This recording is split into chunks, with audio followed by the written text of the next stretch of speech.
तो hello friends, hi everyone. ये आपका स्वागत है मेरा नया ब्लॉग में। तो आप जिससे मैंने बताया था कि मैं कल बृहस्पति भगवान की पूजा करूंगी, इसलिए मैं यहीं से स्टार्ट की हूँ क्योंकि आज तो मेरा फास्टिंग रहता है। तो ये मेरे घर के मंदिर है। मैं ज़्यादा बड़ा तो मंदिर रख नहीं पा रही हूँ क्योंकि मेरे घर छोटे हैं। आप लोग के आशीर्वाद रहे तो बड़े भी हो सकते हैं। और ये सारे चीज़ मैं पूजा कर चुकी हूँ। उसके बाद ये देखिए मैं भोग लगा दी हूँ। और इधर बाहर वेदर अच्छा नहीं है क्योंकि इधर तूफ़ान आने वाला है। तो मैं खिड़की से आपको दिखा रही हूँ कि ये देखिए केला के पेड़ मेरे यहाँ पे हैं, जो कि ठीक से नहीं आ रहा है। तो मैं फिर बाद में आपको दिखाऊंगी। और ज़्यादा कुछ आज बना नहीं पाए हैं क्योंकि आज तो वेदर ख़राब थे और बहुत सारे काम भी मुझे करने थे। तो ये मेरे छोटे मोटे विष्णु भगवान हैं, और ये करवा चौथ माता है, ये बड़ा कचहरी का है, ये दुर्गा माँ, और ये विश्वकर्मा भगवान, ये शिव चर्चा वाला भगवान जी हैं। तो ये सब भगवान जी हैं और मैं इन्हें पूजा करती हूँ। और पूजा करने के बाद इसके बाद मैं कथा पढ़ूँगी, जो कि यहाँ पे आप देख रहे हैं कि हम दोनों कथा पढ़ रहे हैं। और ऊपर में छोटा जगह है इसलिए हम लोग भगवान को ऊपर रखते हैं और बेड के बाद जाके कथा पढ़ लेते हैं। उसके बाद यहाँ आके आरती कर लेते हैं। जैसे कथा पढ़ते समय कोई दिक्कत ना हो क्योंकि हमारे घर में उतना बड़े जगह नहीं है जो कि भगवान के सामने और भगवान के आगे रख के मैं पढ़ सकूं, इसलिए हम दोनों पूजा करते समय। हे माँ साधु महाराज, मैं इस दान और पुण्य से तंग आ गई हूँ। इस कार्य के लिए मेरे पति देव भी बहुत है। आप ऐसी कृपा करें कि सारा धन नष्ट हो जाए, जिससे मैं आराम से रह सकूं।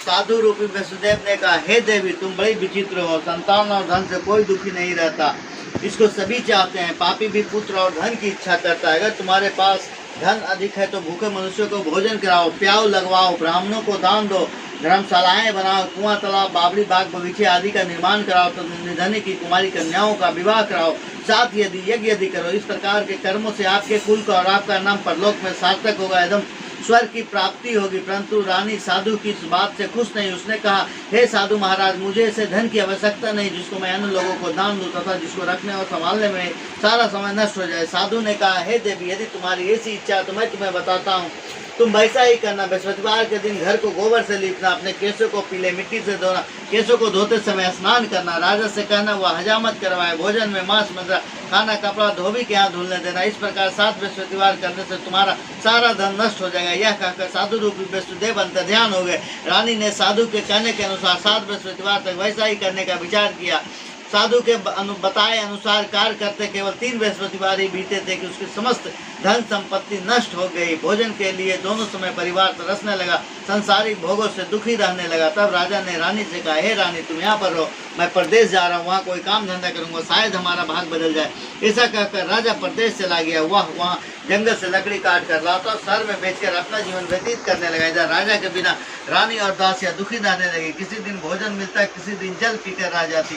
एक समय रानी और दासी को 7 दिन बिना भोजन के व्यतीत करना पड़ा। तो रानी ने अपने दासी से कहा, यहाँ के पास के नगर में मेरी बहन रहती है, वह बड़ी धनवान है, तो उसके पास जा, वहाँ से 5 से बेजर मांग के लिया, जिससे कुछ समय के लिए गुजर हो जाएगा। दासी रानी की बहन के पास गई। रानी की बहन उस समय पूजा कर रही थी। बृहस्पतिवार का दिन था। दासी ने रानी की बहन से कहा, हे गौरी मांगे सिंदूर विराज, की को मृग मद को उज्ज्वल से दो नैना, चंद्र बदननी को जय अम्बे गौरी, कनक समान कलेवर, रक्तांबर राज, रात पुष्गल माला, कंठन पर साज, जय अम्बे गौरी के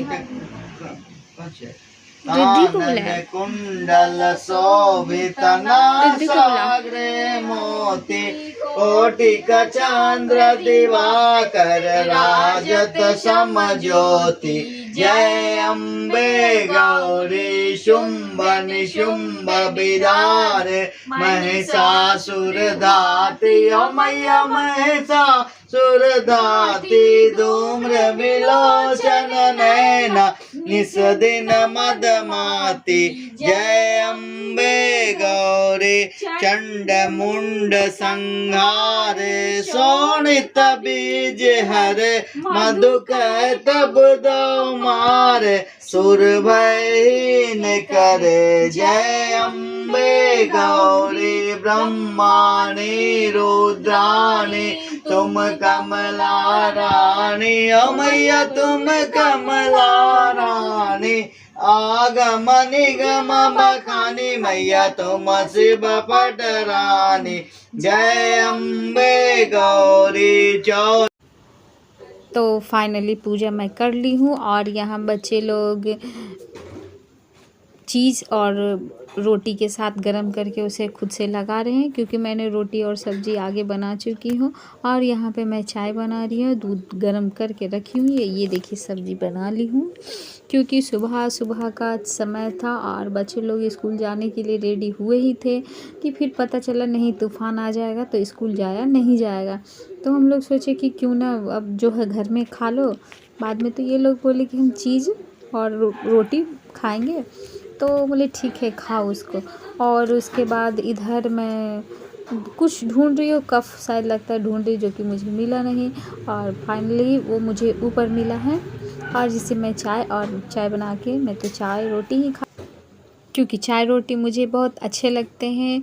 तो फाइनली ये वीडियो आपको कैसी लगी, प्लीज़ लाइक सब्सक्राइब करना ना भूलें और कमेंट करके ज़रूर मुझे बताइएगा यह वीडियो